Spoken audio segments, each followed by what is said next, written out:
Hello, everyone. I hope all of you are having a blessed feast so far. And the message I'm going to bring today is a little bit something, some of us have talked about it, but to me, it's a relatively, I don't know if it's a new thing. It's just something that's just been brought back to fruition, I think, and it's something that's getting ready to happen. So, and it's been laid on my heart a lot lately to talk about it, and from my perspective, because I come at it from a little bit different. Because we all, when we read Scripture, we come at it from our life's perspective, how the places that we come from, and so we apply it to that. So I'm going to use mine to. It's not an interpretation, because most of what I'm going to do is read Scripture. I'm going to let Yahweh do the talking. It's just my voice. So.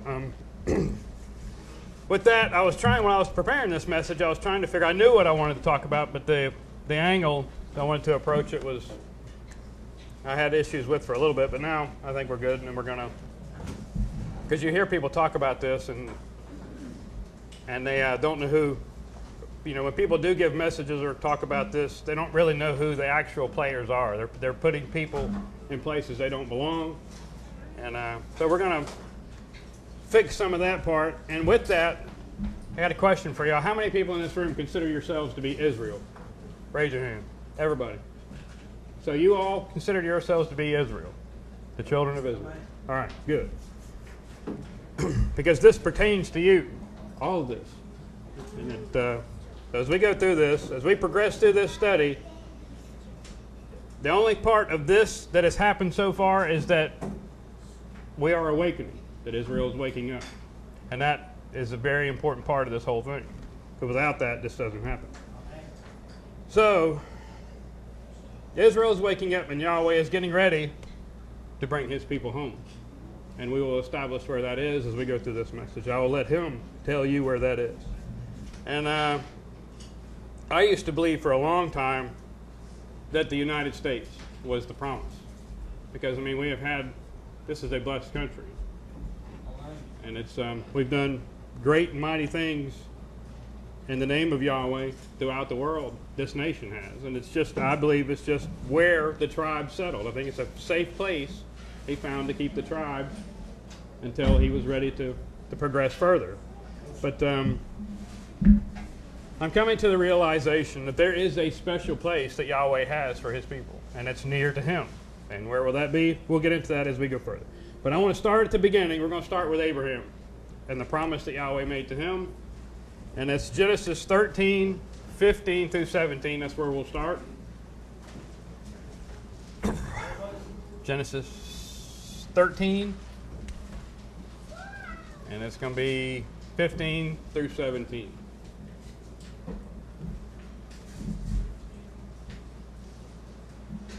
All right, y'all. You ready? For all the land which you see, I shall give to you and your seed forever. And I shall make your seed as dust of the earth, so that if a man could count the dust of the earth, then your seed could also be counted. Arise, walk in the land through its length and through its width, for I give it to you. Now that is Yahweh speaking to Abraham, the father of Israel, basically. So let's get into Genesis 15 through 18. I'm going to try to go as chronologically as I can to keep the flipping to as minimal. We're just going to keep working through the book. So. 15 through 18. On the same day, Yahweh made a covenant with Abraham, saying, I have given this land to your seed from the river of Mitzrayim to the great river, the river Euphrates. Genesis 17, 8. And I shall give to you and your seed after you the land of your sojournings, all of the land of Canaan, as an everlasting possession, and I shall be their Elohim. Okay, and here we're going to go into Genesis 28, that's 11 through 15, and this is where Yahweh again makes the same thing with Jacob, Israel. And he came upon a place and stopped over the night, for the sun had set, and he took one of the stones of that place and put it at his head, and he lay down on the place to sleep. And he dreamed and saw a ladder set up on the earth, and its top reached to the heavens. And he saw the messengers of Elohim going up and coming down on it, and see, Yahweh stood above it and said, I am Yahweh Elohim of Abraham your father, and the Elohim of Yitzhak. The land on which you are lying, I give it to you and your seed shall be as the dust of the earth. And you shall break forth to the west, and to the east, and to the north, and to the south. And all of the clans of the earth shall be blessed in you and your seed. And see, I am with you, and shall guard you wherever you go, and shall bring you back to this land. For I am not going to leave you until I have done what I have spoken to you. So we get to see this where, Yahweh is now making this blessing also. Same one he made with Abraham, with Jacob, with Israel. And this establishes, I think, this is the part where Yahweh wants his people. All right. And the reservation he has set for us is indefinite. It's forever. He says it. For your seed, I will bring you back to this land forever. So he makes this with the seed of Jacob, not necessarily with Jacob himself. He did that too, but he talks about the seed forever. This will always be a place for your people. And so we're going to get from there, and we're going to move into Leviticus 26. This is part of the blessing and the curses. And it's 38 through 42.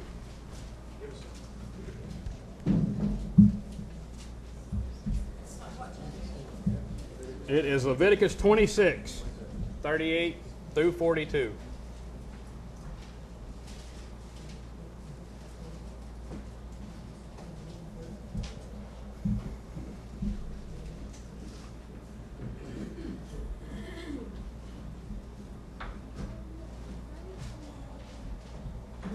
All right? All right. And you shall perish among the Gentiles. And for a quick second, I know most of y'all in here knows what Gentiles means, but some of us may not. And so I'm going to explain what the word Gentile means. And it comes from the Hebrew word meaning goy or goyim. And it's the Strong's number H1471, and it means nations. It's nations. That's what it means. There's no, the KJV has it translated as heathen, but basically what it means is a nation without the Torah. We can go from there. So anytime I say Gentile, it's a nation that doesn't have Yahweh as its head. That's a fact. So we'll move from there. All right, now we're going to get back into Leviticus 26. We'll start over. And you shall perish among the nations, or the Gentiles, and the land of your enemies shall eat you up. And those of you who are left rot away in their crookedness in their enemies' lands, and also in their fathers' crookedness rot away with them. But if they confess their crookedness and the crookedness of their fathers with their trespasses, in which they trespass against me, and that they also have walked contrary to me, and that I also have walked contrary to them, and have brought them into the land of their enemies.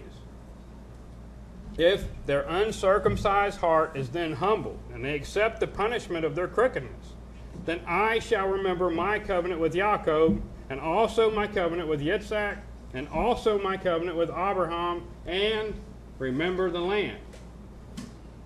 It's important that we understand the inheritance as being part of the land, or he wouldn't have written it in, as the covenants with Abraham, Isaac, and Jacob. It's just as important as all the rest, because it's when we get to the point you actually see what the land means to Yahweh himself. It's not just what the people mean, but the land has a special something for Yahweh, and we don't live there, we don't get to see it, so we don't truly understand why that is, but it is for him. So when we read that, and we understand that Israel must humble itself and understand what it has done, why Yahweh's run it out. And when we understand those things, then Yahweh will remember the covenant that he had with our forefathers and remember it with us. And so and we're going to go from there to Deuteronomy 4, and it's 26 where we'll start.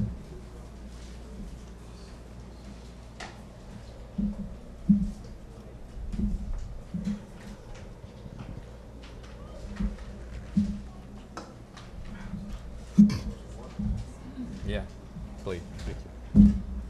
Y'all ready? All right. I shall call the heavens and earth to witness against you on that day, that you soon completely perish from the land which you pass over the Jordan to possess. Now, here in Deuteronomy, they're at the banks of the Jordan River getting ready to go into the land. They have never been in the promised land. They're standing there looking at it. So he is telling them this, and they have never even stepped foot in this place.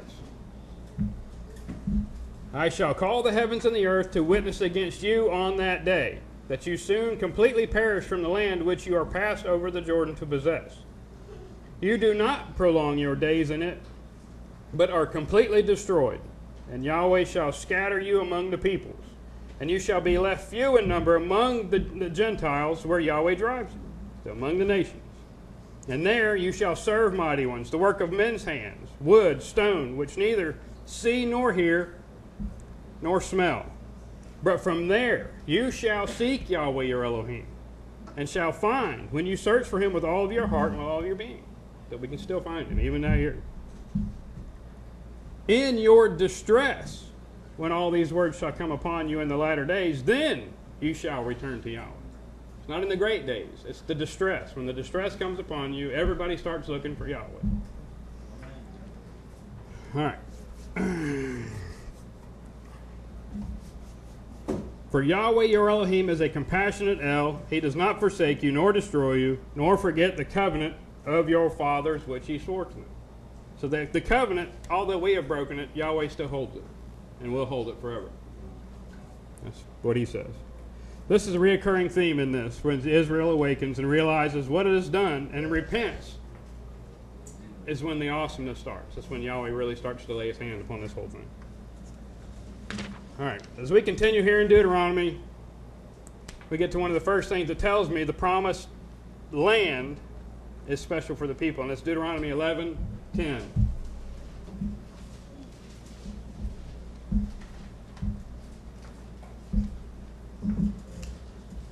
For the land which you are going in to possess is not like the land of Mitzrayim from which you have come, where you have sowed your seed and watered it by foot as a vegetable garden. But the land which you are passing over to possess is a land of hills and valleys, which drinks water from the rain of the heavens, and a land which Yahweh your Elohim looks after. The eyes of Yahweh your Elohim are always on it, from the beginning of the year to the latter end of the year.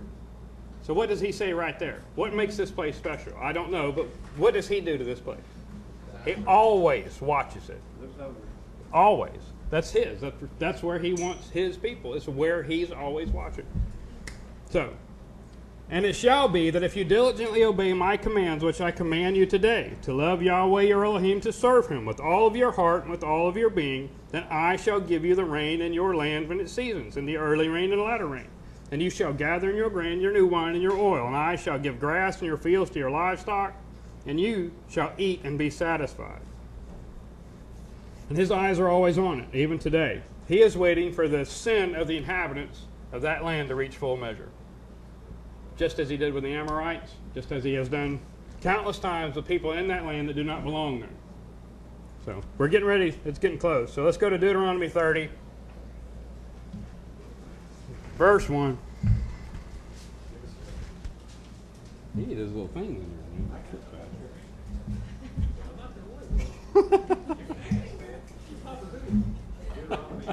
31, yeah. All righty, Deuteronomy 31, 30, verse 1. And it shall be, when all the words come upon you, the blessings and the curse which I have set before you, and you shall bring them back to your heart among the Gentiles where Yahweh Elohim drives you. And you shall turn back to Yahweh your Elohim and obey his voice, according to all that I command you today with all of your heart and with all of your being, you and your children.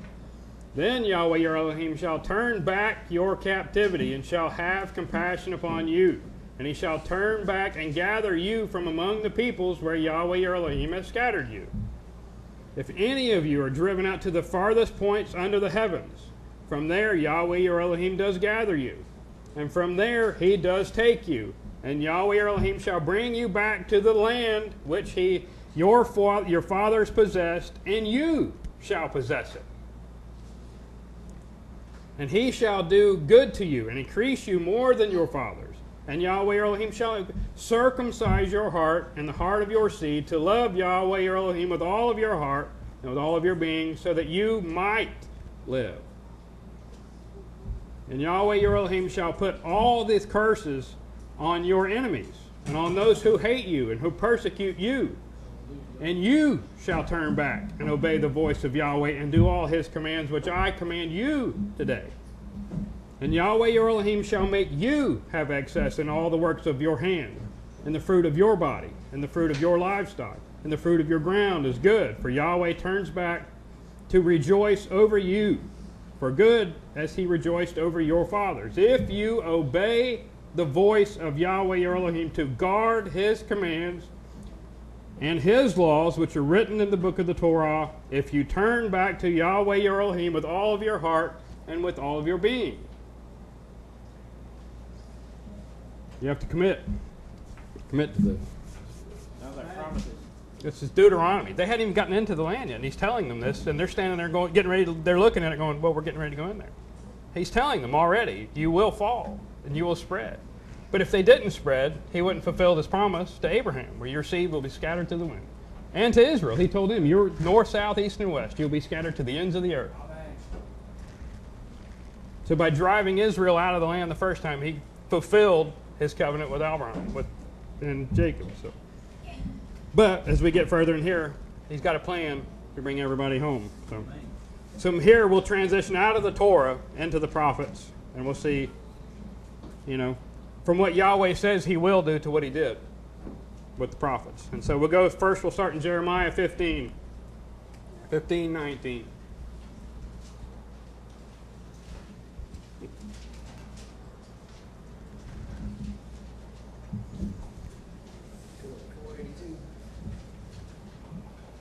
Say 482.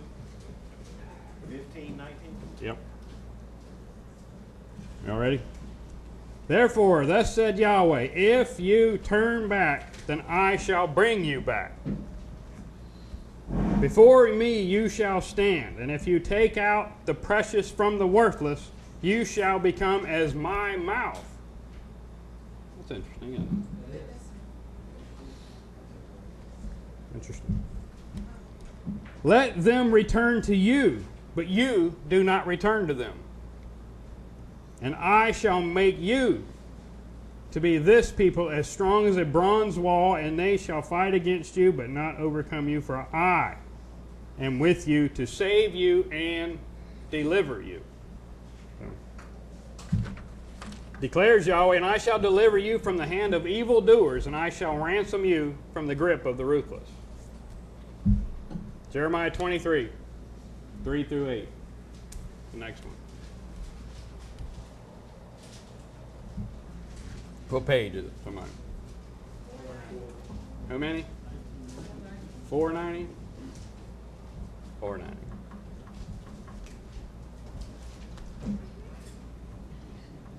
Everybody there? Find it? 23. Jeremiah 23, 3.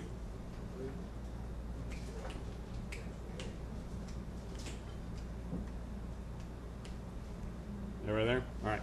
Therefore, I shall gather the remnant of my flock out of all the lands where I have driven them, and shall bring them back to their fold, and they shall bear and increase.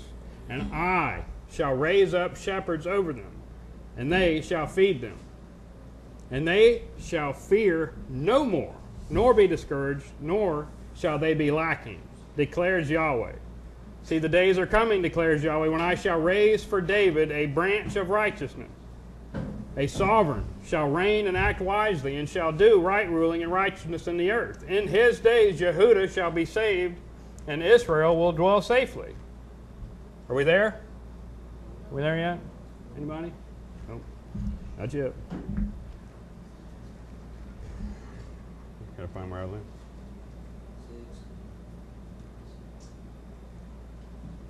Yep. All right. And this is his name, whereby he shall be called Yahweh our righteousness. Talitha, didn't you know what that actually meant in Hebrew? How do you say that in Hebrew? We talked about that one time. Do you remember what his name is? Do you know what that is, Stan? Yahweh. Yep. That's it. Can it Yahweh? Well, that'll be his name, according to Yahweh. That's what he says. Therefore, see, the days are coming, declares Yahweh, when they shall say no more, as Yahweh lives, who brought up the children of Israel out of the land of Mitzrayim.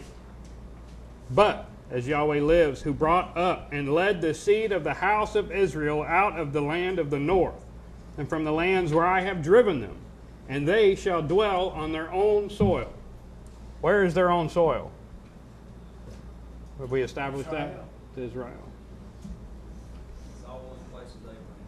That's right, absolutely. But we know when we read through Torah, Yahweh always talks about, am I not the one who brought you out of the land of Mitzrayim? I should have done a search and see how many times he actually says that. But to get to this point where he says, no longer will they call me the one who brought you out of Mitzrayim, but the one who brought you from the four corners of the earth. So. But they're getting there. I can only imagine what this will look like. We read Torah, we understand the magnitude of the first one. We know what he did to Pharaoh in Mitzrayim, what he did to the people, how he led them, what he did.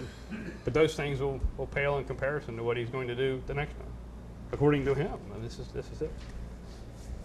And so, all right, Jeremiah 30. It's the next one.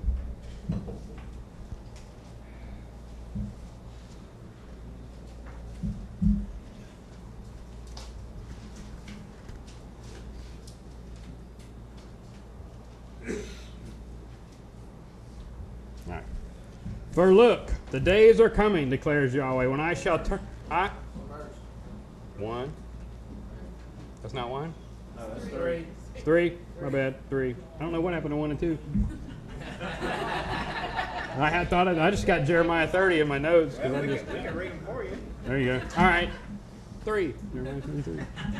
For look, the days are coming, declares Yahweh, when I shall turn back the captivity of my people, Israel and Yehudah, declares Yahweh, and I shall bring them back to the land that I gave to their fathers, and let them possess it. And these are the words Yahweh spoke concerning Israel and Yehudah. For this is what Yahweh said. We have heard a voice of trembling of fear, and not of peace. Ask now and see if a man is giving birth. Why do I see every man with his hands on his loins like a woman in labor, and all faces turn pale? Oh, for great is the day. There is none like it. And it is the time of Jacob's distress. But he shall be saved out of it. And it shall be in that day, declares Yahweh of hosts, that I break his yoke from your neck and tear off your bonds, and foreigners no more enslave them. And they shall serve Yahweh their Elohim and David their sovereign, whom I rise up for them. And you do not fear, O Jacob, my servant, declares Yahweh, nor be discouraged, O Israel. For look, I am saving you from afar, and your seed from the land of captivity. And Jacob shall return, and have rest, and be at ease, and no one to trouble him. For I am with you, declares Yahweh, to save you. We are definitely not there now. Though I make a complete end of all nations where I have scattered you, yet I do not make a complete end of you. But I shall reprove you in judgment, and by no means leave you unpunished. For thus said Yahweh, your breach is incurable, your wound is grievous. No one pleads for your case to bind you. There are no healing medicines for you. All those loving you have forgotten you. They do not seek you. For I smote you as an enemy smites, with cruel chastisement. Because your crookedness is great, your sins have increased. Why do you cry about your breach? Your pain is incurable. Because you are many crookedness. Because your sins have increased, I have done this to you. However, all those who devour you shall be devoured, and all your adversaries, every one of them, shall go into captivity. And those who exploit you shall be exploited, and all who prey upon you I shall make prey. For I restore health to you and heal you of your wounds, declares Yahweh.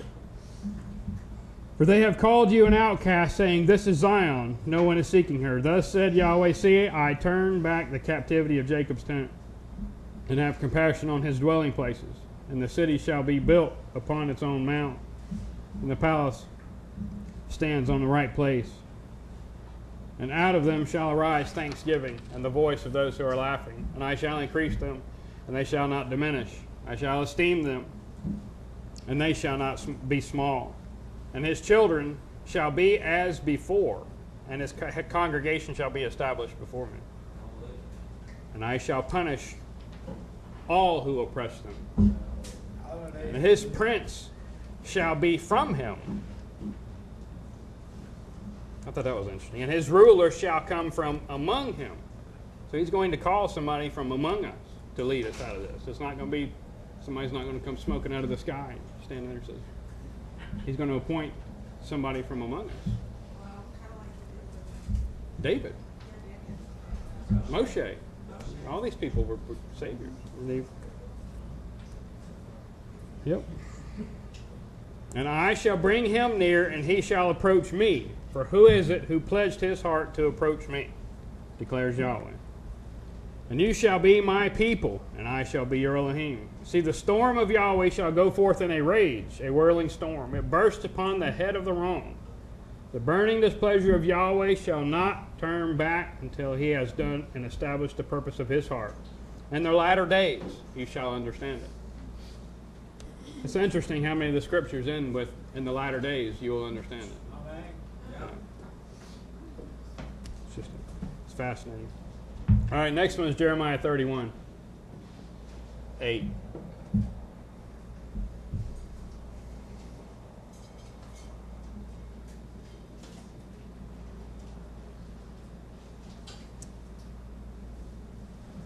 See, I am bringing them from the land of the north, and shall gather them from the ends of the earth.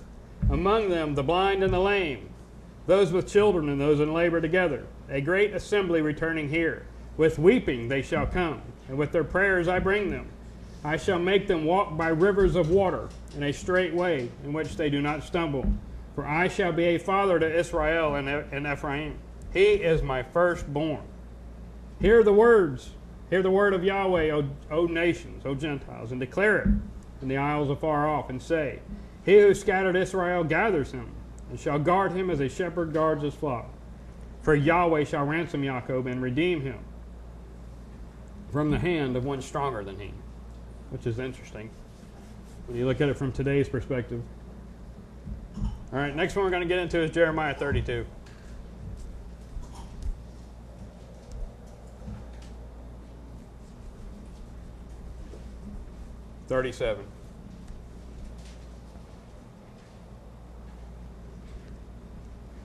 See, I am gathering them out of the lands where I have driven them in my displeasure, and in my wrath, and in a great rage. And I shall bring them back to this place, and shall let them dwell in safety. And they shall be my people, and I shall be their Elohim. And I shall give them one heart and one way, to fear me all the days, for the good of them, and of their children after them. And I shall make an everlasting covenant with them, that I do not turn back from doing good to them. And I shall put my fear in their hearts, so as not to turn aside from me.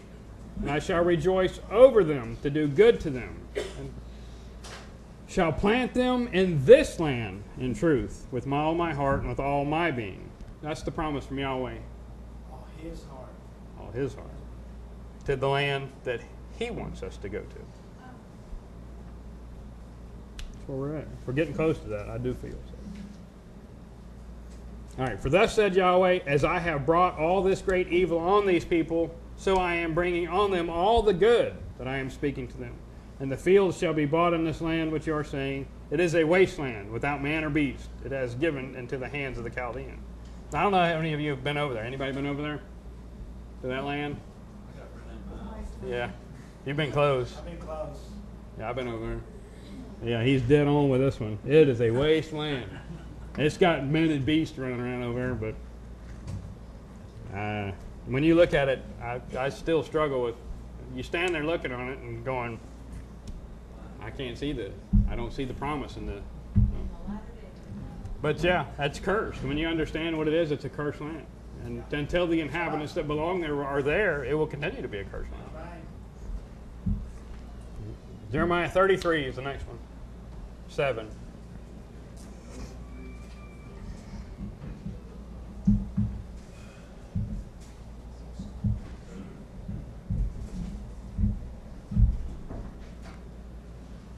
That gets us to the thing of the inhabitants of the land now, the people that are there. Everybody says, well, that's Brother Judah. Well, according to this, there should be peace in the land if Yehuda's already in the land. Anybody want to go over there today and ride a bus? Thank you. Anybody? Yeah. Counts for me too. Safer here. Yeah. All right. Jeremiah 33:7. And I shall turn back the captivity of Yehuda and the captivity of Israel, and shall build them as I did first, and shall cleanse them from all their crookedness that they have sinned against me.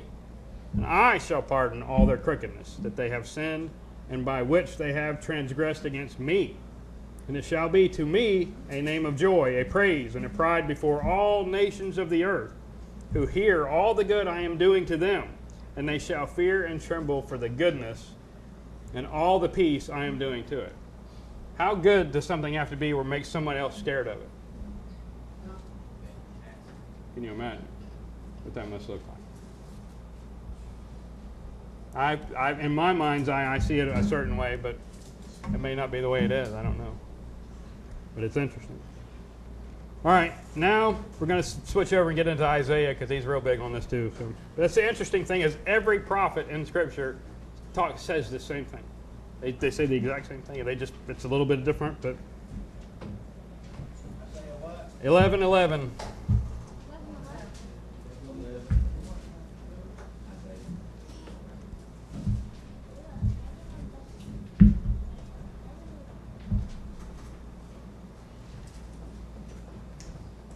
And it shall be in that day that Yahweh sets his hand again a second time to recover the remnant of his people, who are left from Ashur, and from Mitzrayim, from Porthos, and Cush, and Elam, and from Shinar, and Hamath, and the islands of the sea. And he shall raise a banner for the nations, and gather the outcasts of Israel, and assemble the dispersed of Yehuda from the four corners of the earth. And the envy of Ephraim shall turn aside, and the adversaries of Yehuda be cut off. Ephraim shall not envy Yehuda, and Yehuda not trouble Ephraim, but they shall fly down upon the shoulders of the Philistines towards the west. Together they plunder the people of the east. Their hand stretching forth on Edom and Moab, and the children of Ammon shall be subject to them. And Yahweh shall put under the ban the tongue of the sea of Mitzrayim. I don't know what that means. Bob, you know what that means? The Sea of Mitzrayim. Is that the language that's over there? A lot of times sea means people. It could be the people, but it says the tongue of the sea. I guess that would mean anybody who's speaking that, I would. Yeah. Yeah. People pretended to be those people. Absolutely. Absolutely. Yeah. And he shall wave his hand over the river, and the might of his spirit, and shall smite it in 7 streams. Now, I don't understand that one, but I went back and reading it, and streams in the Strongs could actually mean oceans. That's actually the first definition of the word they use. So it could be, he lays down the 7 oceans.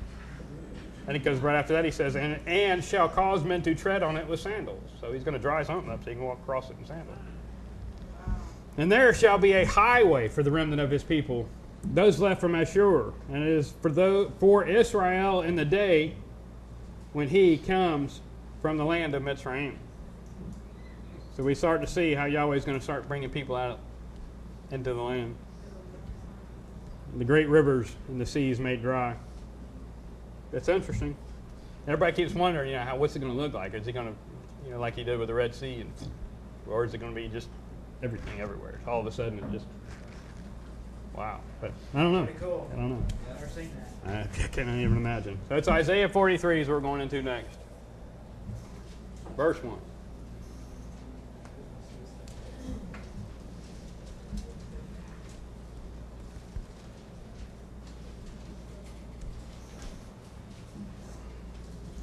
But now, thus said Yahweh your Creator, O Jacob, he who formed you, O Israel, do not fear, for I have redeemed you. I have called you by your name. You are mine. When you pass through the waters, I am with you. Through the rivers, they do not overflow you. When you walk through fire, you are not scorched, and a flame does not burn you. For I am Yahweh your Elohim, the set apart one of Israel, your Savior. I gave Mitzrayim for your ransom, and Cush and Seba in your place. Since you were precious in my eyes, you have been esteemed, and I have loved you. And I give men in your place, and peoples for your life. Do not fear, for I am with you. I shall bring your seed from the east and gather you from the west. I shall say to the north, give them up, and to the south, do not keep them back. Bring my sons from afar, and my daughters from the ends of the earth. All those who are called by my name, whom I have created, formed, even made for my esteem. He shall bring out a blind people who have eyes, and deaf ones who have ears. All the nations shall be assembled, and the peoples be gathered. Who among them declares this and shows us former events? Let them give their witness. To be declared right, or let them hear and say it is truth. You are my witness, declares Yahweh, and my servant whom I have chosen, so that you know and believe me and understand that I am he. Before me there was no El formed, nor after me there is none. I am Yahweh, and besides me there is no Savior. Hallelujah. I have declared and saved and made known, and there was no foreign mighty one among you, and you are my witnesses, declares Yahweh, that I am El. Even for the day I am he, and no one delivers out of my hand. I work, and who turns it back? Thus said Yahweh, your Redeemer, the set apart one of Israel. For your sake I shall send to Babel, and bring them all down as fugitives, even the Chaldeans, who rejoice in their ships. I am Yahweh, the set apart one of Israel, and the creator of Israel, your sovereign. We're starting with, he's talking about gathering the people and what it's going to be. He's getting ready to create the kingdom. That's what he's talking about here. It would be, it's going to be awesome. All right, we're jumping out of Isaiah into Ezekiel 11:16. Chapter 11, verse 16. 11. Yeah, Ezekiel 11, 16.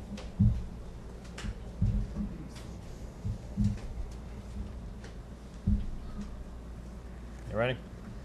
Therefore say, thus said the Master Yahweh, although I have sent them far off among the Gentiles, and although I have scattered them among the lands, yet I was for them a set-apart place for a little while in the lands to which they came. Therefore say, thus said the Master Yahweh, and I shall gather from the peoples, and shall assemble you from the lands where you have been scattered, and I shall give you the land of Israel. Hallelujah. Absolutely. Ezekiel 20:34.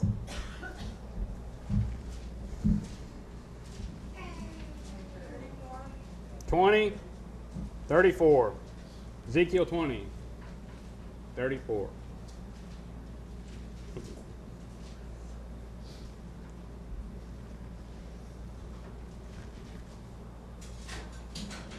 And I shall bring you out from the peoples, and gather you out of the lands where you were scattered, with a mighty hand, and with an outstretched arms, and with wrath poured out. Haven't we heard that before somewhere? Didn't you kind of do that in Exodus somewhere?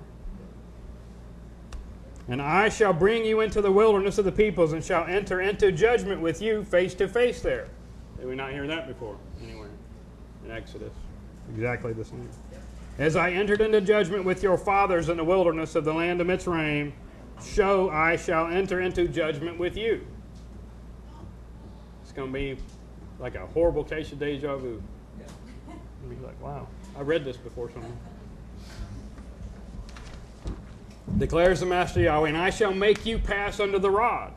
Anybody know what that means? Judgment. Pass under the rod? Measure the line. That's right. Huh? Separate. What's the tie? What's separating? It's separating the good from the bad. Usually it's what it is. So he's going to, he tells us right here, and shall bring you into the bond of the covenant, and purge the rebels from among you. That's what it is to pass under the rod. The good ones versus the bad ones. And those who transgress against me. From the land where you sojourn I bring them out, and they shall not come into the land of Israel. So there are qualifications even for Israel to get into the land of Israel. So it's not just by blood, it's by obedience. Absolutely. By obedience. Absolutely. Obedience to Torah. All right. We'll continue. And you shall know that I am Yahweh, for on my set apart mountain on the mountain height of Israel, declares the Master Yahweh. There all the house of Israel, all of them in the land, shall serve me. There I shall accept them, and there I shall require your offerings and the first fruits of your offerings, together with all your set-apart gifts. As a sweet fragrance I shall accept you when I bring you out of the people.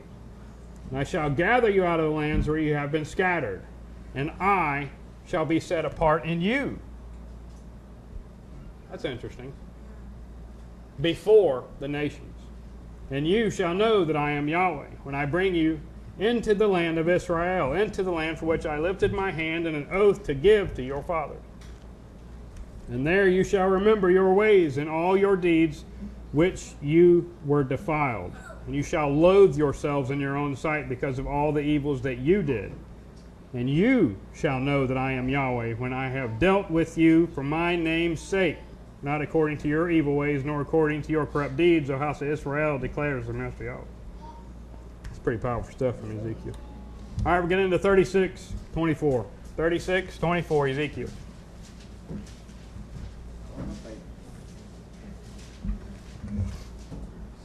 Thirty-six, 24.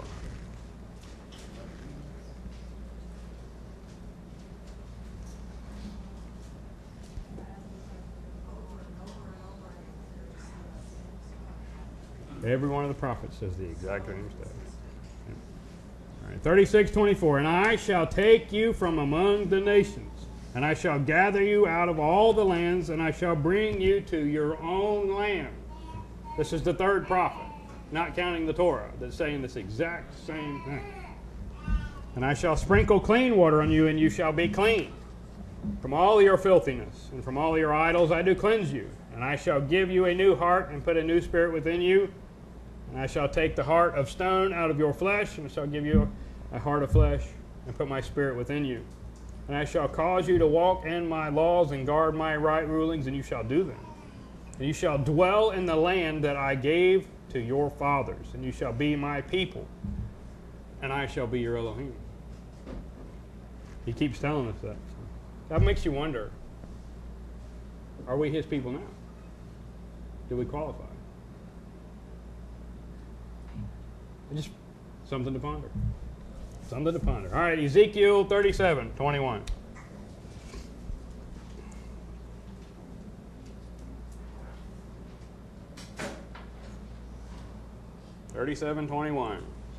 And speak to them, thus said Master Yahweh. See, I am taking the children of Israel from among the Gentiles, wherever they have gone, and shall gather them from all around, and I shall bring them into their land.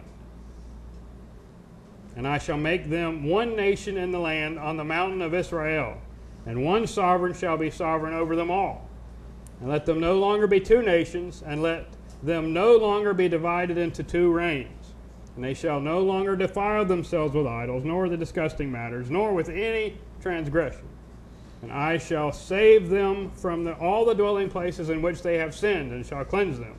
And they shall be my people, and I shall be their Elohim. It's interesting. Interesting. Has this happened yet? I mean, are the two houses, they back together yet? Anybody? Negative, sir. It's amazing how many people don't believe in two houses. Two houses. Been split for a long time. Yeah, all right, Ezekiel 39:27.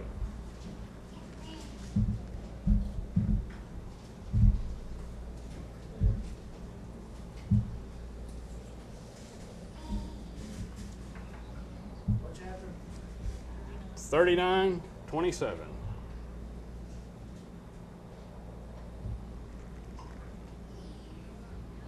All ready?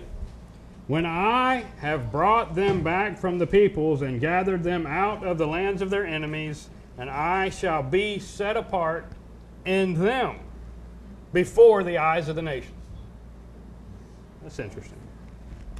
And they shall know that I am Yahweh their Elohim, who sent them into exile among the nations, and then gathered them back to their own land and left none of them behind.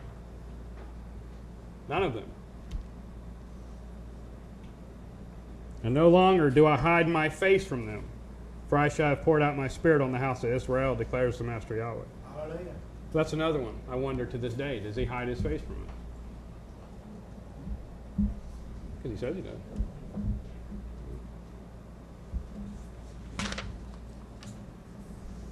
And then, one of the questions I often ponder is, how will the world look different when the most powerful nation on the face of the planet is subservient to Yahweh?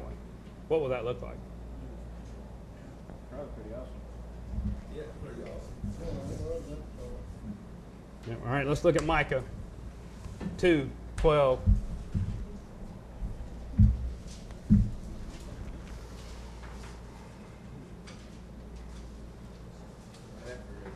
Huh?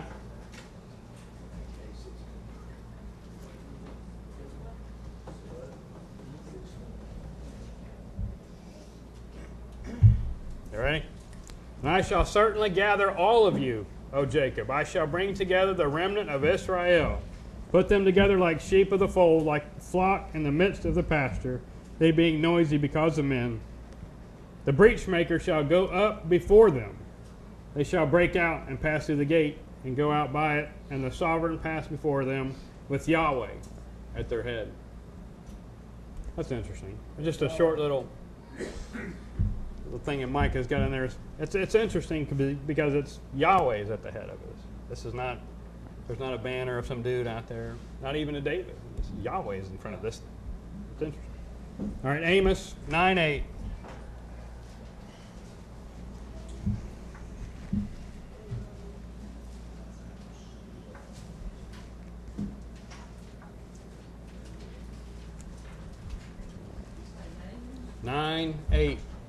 Amos 9:8.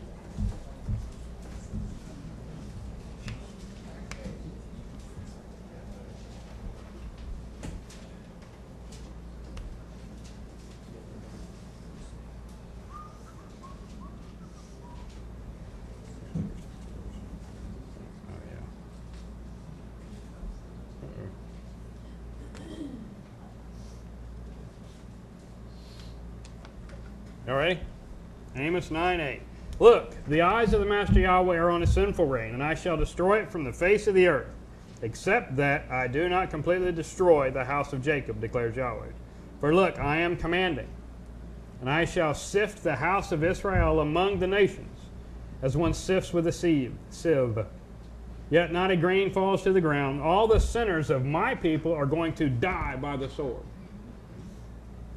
Those who are saying, evil does not overtake us nor meet us.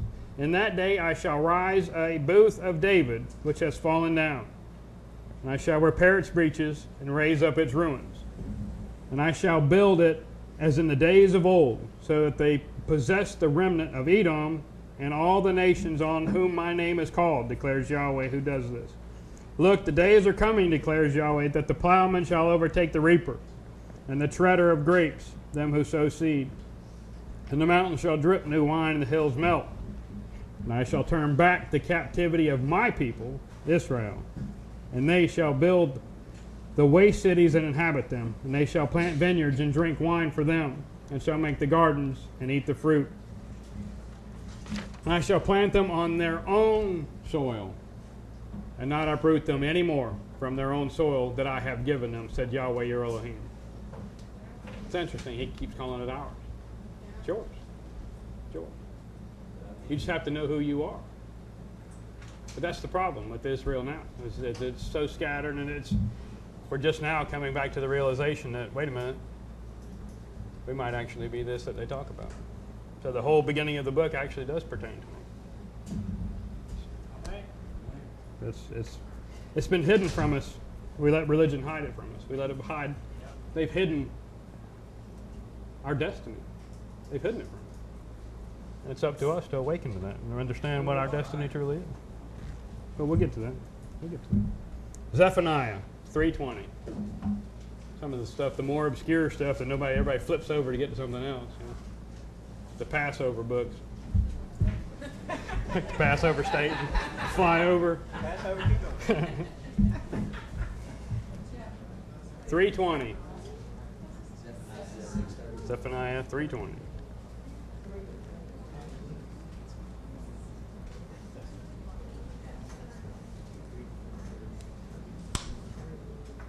Zephaniah 3:20. Anybody know the page? Page number 631. 631 on the page.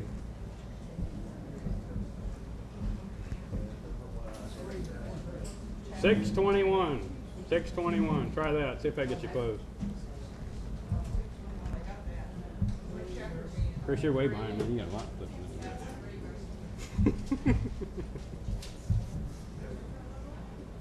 At that time I shall bring you in, even at the time I gather you, for I shall give you for a name and for a praise among all the peoples of the earth, when I turn back your captivity before your eyes, says Yahweh.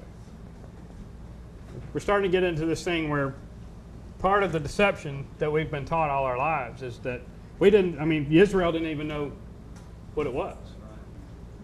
But when you truly read through this and you understand what Yahweh's plan for Israel is, it's the same plan that he had for Adam. I will make you have dominion over everything that walks on this planet. You name everything. And he tried to give it to Israel the first time when they came into the land. And they never could comprehend what he was trying to tell them. That you are the kings of this earth. Everything is going to watch you. And I will be esteemed through your actions. You will judge righteously, but you will rule with an iron rod. If anybody steps out of line, they're to be brought back into line. And not by coercion or hugging. He said you will rule them with an iron rod. And they are clay pots. So by force, you bring them back to line. You bring everything back. Like that's him telling you. That's not. Yeshua says it, and Yahweh says it. All right, let's get into Zechariah 10:8.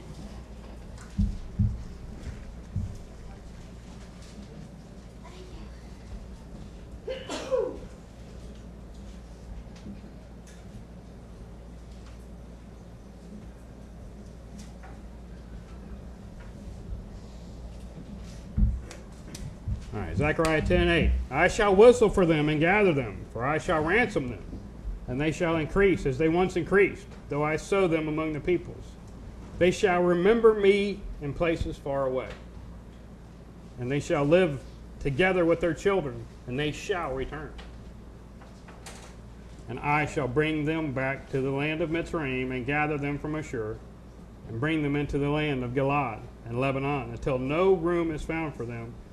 And he shall pass to the seas of distress, and strike the waves upon the sea, and the depths of the rivers shall dry up. And the pride of Ashur shall be brought down, and the scepter of Mitzrayim be taken away. And I shall make them mighty in Yahweh, so that they walk up and down in his name. It's interesting when you keep reading through this, how much Yahweh says, you're going to have to do this. My esteem will be seen through you. My power is projected through all of you. It's not me standing up there just screaming down things. My covenants. You, when you walk righteously in me, then you teach the world. And when they get out of line, you bring them back. That's what he means to be priests and kings, to be sovereigns and priests. All right. I'm going to read Psalm 106:47. This is David, by the way. David is the king of Israel in the land saying this. So, sitting on the throne of Yahweh. And for some reason, he wrote this. Psalm 706. Thank you. Appreciate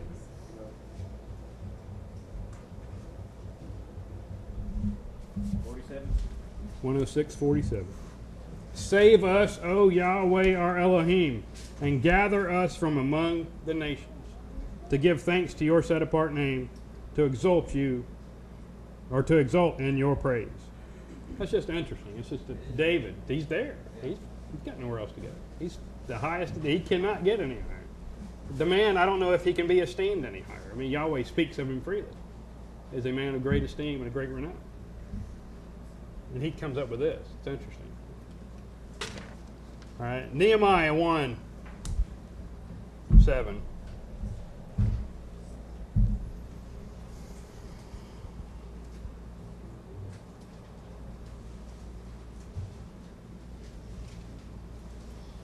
Or Nehemiah.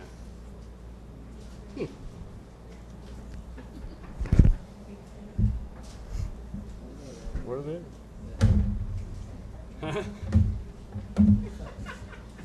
chapter? No, what's that? What chapter? 1, verse 7.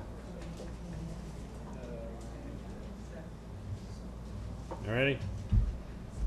We have acted very corruptly against you, and have not guarded the commands, nor the laws, nor the right rulings which you commanded your servant Moshe. Please remember the word that you commanded your servant Moshe, saying, if you trespass, I shall scatter you among the peoples. But if you shall turn back to me, and guard my commands and do them, though you are cast out to the ends of the heavens, I shall gather them from there, and bring them to the place which I have chosen to make my name dwell there. We see he's going to bring his people home.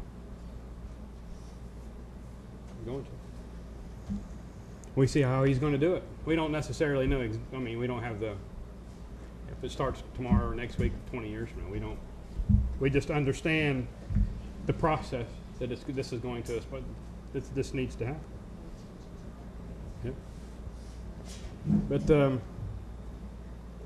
But there's things that we have to do to make this come to pass, and there's going to be a whole lot more to this than just going on a hike trying to get back to the promised land. I can promise you that. And he's going to call us to cleanse the land as Joshua did. And I don't know nobody ever even thinks of that part of it, but we see that this Exodus is following the exact path that the last Exodus did. So what happens when they actually got to the land? What did Yahweh make the people do? They cleaned it. Purified. Well, you read Revelation, it says, the fires are going to burn everything. Well, go back and read the Joshua story. What did that look like? He burned every single thing he came in contact with. He burned that place to the ground, the entire place. And Yahweh had his messengers in front and behind, and they were just burning the place off. Nothing could escape. So that's what we're going to do again, it looks like. So, but I'll let Yahweh explain to it. Isaiah 13:2. This goes, because we read 11 just a minute ago, and Yahweh just said, I'll pull my people, I'll gather my remnant, I'll pull Yehuda Israel out of the four corners of the earth. And we read chapter 13, and this explains to me in a little more detail what he's talking about. Start in verse 2. Lift up a banner on a high mountain. Raise your voice to them. Wave your hand. Let them enter the gates of the nobles. I have commanded my set-apart ones. I have also called my mighty men for my displeasure, my proudly exalted ones. The noise of an uproar in the mountains, like that of many people. A noise of the uproar of reigns of nations gathered together. Yahweh of hosts is gathering an army for battle. They are coming from a distant land, from the ends of the heavens. Even Yahweh and his weapons of displeasure. So there's two different things right here. He's gathering his mighty ones from the distant lands, from the ends of the heavens. And he's going to have also his weapons in displeasure. So there's two different groups that are going to come. That is Joshua's story in a nutshell. You had the Israelites and you had Yahweh and his messengers. It's the same thing. It's going to look weird, the same thing. It's going to be like you're just deja vu. It's going to be a horrible case of deja vu from all the readings of your Torah. That's why he tells you to study this and understand what I'm telling you, so that when you see it again, you're like, I know what happens next. I know where I'm supposed to be. This is... let's see here. All right. And his weapons of displeasure to destroy all of the earth. Does that say some of it? It says all of it, does it not? So. Howl, for the day of Yahweh is near. It comes as a destruction from the Almighty. Therefore all hands go limp, every man heart melt, and they shall be afraid. Pangs and sorrows take hold of them. They are in pain as a woman in labor. They are amazed at one another. Their faces aflame. See, the day of Yahweh is coming, fierce, with wrath and heat of displeasure, to lay the earth waste, to destroy its sinners from among it. What about the ones that are walking righteously? What are they going to do during all this? There you go.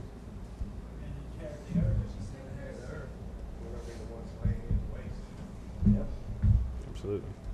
Because that's what we just read at the beginning of this. He will call his mighty men from the same places he's calling Israel from. You see any mighty men running around out there? I think you see them in this room. I see them in this room. I see them in this room. I do. I do. But we're going to. It'll be an army. He did. It's going to be. I do. I truly do. For the stars in the heavens and their constellation do not give off their light. The sun shall be dark in its rising, and the moon not send out its light. And I shall punish the world for its evil, and the wrong for their crookedness. And I shall put an end to the arrogance of the proud, and lay low the pride of the ruthless. I shall make mortal men scarcer than fine gold. But if you actually go and look that word up, it's H3365 in the Strong's. And that word scarcer actually means more esteemed. Scarcer is like the very last definition of that word. But more esteemed is the very first one. So if you read that in context like that, it says, I shall make mortal man more esteemed than fine gold, and mankind more esteemed than the gold of 04. Whatever that, I mean, we don't know that is because we're not, if we were over there, we'd probably understand what the gold of 04 is. It's probably some really nice stuff over there. But I'll make the heavens tremble, and the earth shall shake from her place in the wrath of Yahweh of hosts, and in that day of the heat of his displeasure. Joshua 2.0 is what this is going on. But when you read that, and then you read Joel chapter 2, the beginning of it, you kind of start to see the similarities, how they're, it says, blow ram's horn in Zion, and sound the alarm on my set-apart mountain. Let all the inhabitants of the earth tremble, for the day of Yahweh is coming. For it is near, a day of darkness and gloom, a day of clouds and thick darkness, like the morning clouds spread over the mountains. A people. Does it say anything about locusts or giants or monsters? Or it says a people. It does. I mean, it's people. It says people. Many and strong, the likes whom has never been, nor shall there ever be again after them, to the ears of many generations. Ahead of them a fire has consumed, and behind them the flames burn. It's the Joshua story. Again, but this is later. As Yahweh had he was dropping hail on everything in front of him. Behind him, nobody ever came from behind him. They just decimate. Everything was decimated. Before them the land is like the Garden of Eden, and behind them the desert waste. And from there is no escape. The appearance is like the appearance of horses, and they run like steeds. As the noise of chariots, they leap over mountaintops. As the noise of a flaming fire consuming stubble. As a mighty people set in battle array. Before them, peoples are in anguish. All faces become flushed. They run like mighty men. They climb the walls like men of battle. Everyone goes on his way. They do not break ranks. They do not press one another. Everyone goes on his path. They fall among the weapons, but they do not stop. They rush on the cities. They rush on the walls. They climb into the house. They enter in the windows like a thief. The earth shall tremble before them. And the heavens shall shake. The sun and the moon shall be darkened, and the stars withdraw their brightness. And Yahweh shall give forth his voice before his army. For his camp is very great. For mighty are the doers of his word. For the day of Yahweh is great and very awesome, and who does bear it? So, people say, well, these mighty people are they some creation that comes up out of the bowels of hell? Because we assume that there's a place that tells us all this stuff's going to come up out of the bottomless pit. But I don't think that they carry the name of Yahweh. Any of you? How could something that is put in a pit because of what they have done, their transgressions, are so grievous that he chained them up. But now he's going to use them to be part of his armies? I think not. So, great is the armies that carried out his word. All right. And Yeshua tells us in Revelations 2:26. 2:26. I guess John was the go-between. But.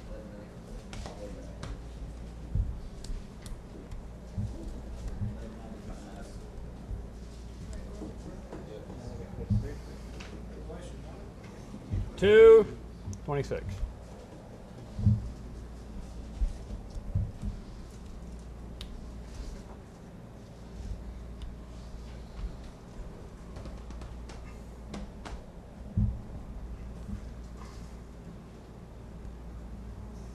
And he who overcomes and guards my works until the end. To him I shall give authority over the what? Everybody? Nation. And he shall shepherd them with a what? Rod of iron. As the potter's vessels shall be broken into pieces, as I also have received from my Father. So now, is that the priest and king? That's what Yahweh told us originally that we would be. Yeshua was saying, those who endure till the end. This is your place. This is what you're to do. And that's why he so many times tells us, right ruling, learn right ruling so that you may dispense right ruling. So that when someone asks you a question, you have the correct response for them. And it's all pertaining to how to stand before Yahweh in righteousness. That's what it's all about. This whole thing is about that. That's it. And we were just talking about that earlier. How do we, because he says, he doesn't say I will separate the precious from the worthless. He says you separate the precious from the worthless. He tells us to do that. So now we have to understand what is worthless, what is precious, and how to pull the good from the bad.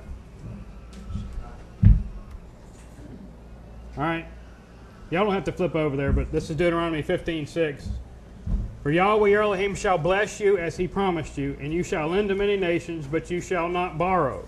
And you shall rule over many nations, but they do not rule over you. Again, what are we? What is Israel? The priests and kings, priests and sovereigns of the nations, according to Yahweh, according to Yeshua. And this, it's when you read that and you come to an understanding that being Israel, there are certain things that are going to come upon us as we move forward. And Psalm 18 is an interesting one when you read through it. We're going to read through parts of it here. Because this is David and but it's once you understand that Yahweh is creating Israel to be the priests and the kings, this applies to all of us, not just David. Because it seems like when you read it, this is just David talking. But when you read it from the perspective of the priests and the kings, as Yahweh has promised Israel that it will be, it takes a little bit more, it puts a little more weight on it. It puts a little more weight on you, all of us. Because this is what is going to be required of us. But we're going to read Psalm 18, 29. We're going to start in 29.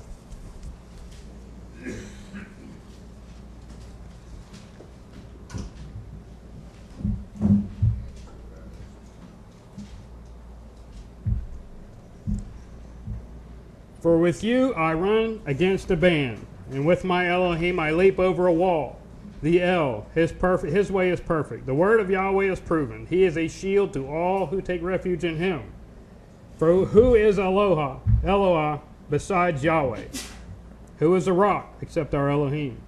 It is El who girds me with strength and makes my way perfect, making my feet the feet of deer, and sets me on my high place, teaching my hands for battle, so that my arms shall bend a bow of bronze. And you give me the shield of your deliverance. Your right hand supports me, and your lowliness makes me great. You enlarge my step under me, and my feet shall not slip. I pursue my enemies, and I overtake them. Do not turn back till they are destroyed. I crush them, and they are unable to rise. They fall under my feet, and you gird me with strength for battle. You cause my adversaries to bow under me. And you have made my enemies turn their backs. And for those hating me, I cut them off. They cry, but they do not. No one there to say to Yahweh, but he answers them not. And I beat them as dust before the wind. I empty them out like dirt in the streets. You deliver me from the strivings of people. You set me at the head of nations. A people I have not known serve me. As soon as they hear of me, they obey me. The foreigners submit to me. The foreigners fade away. They come frightened from their stronghold. Yahweh lives. And blessed is my rock, and exalted is the Elohim of my deliverance, the El who avenges me. And he humbles the peoples under me, my deliverer from my enemies. You lift me up above those who rise against me. You deliver me from a man of violence. Therefore I give thanks to you, O Yahweh, among nations. And I sing praise to your name, making great the deliverance of his sovereign, and showing kindness to his anointed, to David and his seed forever. But you understand now more so when you're looking at it from, because we're going to have to start to alter our mindsets into thinking that This world is not about me and everything that's around me. It's about how do I serve Yahweh in a role as being a light to the nation. But because it's coming to pass. And so those are the things that Israel has to concern itself with. The petty stuff starts to go away, and the grandeur of the destiny of Israel is starting to lay on your shoulders. All of us. This is the walk you have chosen. There are stipulations and strings that come with this. This is not free. That's it. They're coming. They're coming back. You know, and Yahweh is calling His mighty men. It's time. Have any of you heard the calls to start joining His ranks and get together and to do this stuff? I mean, I think that's why we gather here to do this kind of stuff. And that's, you know, do any of you feel this burning rage in your soul for what is going on around you? I mean, it just lights you up. It's horrible. You know, when you look around, you know, does the rage just rush over you like a raging tempest? I mean, I see the stuff that's going on TV and the stuff that we're doing to our kids and just everything, the corruption and just the violence and evil. Just evil. It's just pure evil, just run them up. It does. It doesn't break my heart. It stirs a rage that's inside of me. Like it just grows and grows and grows. And the lawless, does it burn your soul like a hot iron? I mean, it's just you can't. There's no words for it.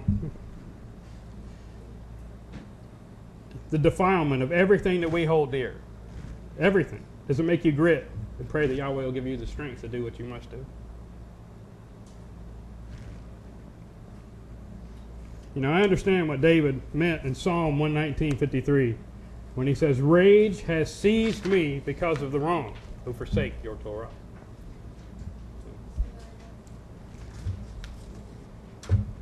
Rage has seized me because of the wrong who forsake your Torah. And does Psalm 18 resonate in your being? Because you're going to be the priest in the kingdom, whether you like it or not. That's the way it is. And if this burns in you, Yahweh is calling you. I truly believe it. He's calling all of us. He is calling you for the greatest event in human history. This will be an event that we can't comprehend the magnitude of what's getting ready to happen when He calls Israel home, because it is scattered through the world. So when this Exodus happens, it's not going to come out of Egypt. The world is going to give Israel up to Yahweh. The returning of Yahweh's people to their homeland to reestablish the Torah as the law, and not of the land, but of the entire planet. This is the destiny of His people. This is our destiny. The people of Israel. Our destiny. If it's not ours, it's our children. But we need to teach each other, our children, what this means. What is our destiny?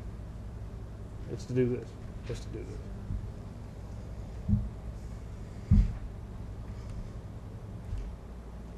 Yahweh has chosen our day to do this. We are gathering. Yahweh, Israel is gathered. It hasn't done this ever before. On its own, risen like this. Yahweh called it out of Mitzrayim. But it's awakening now. Everywhere. I mean, you see it. I mean, you're a great example. Just talking about this congregation. Not everything. How it started when you started walking this. Of all history and all time, Yahweh has chosen our time to prepare for this event. Of all people He could have chosen, all the nations and times, it's today. He's chosen us. He's chosen you.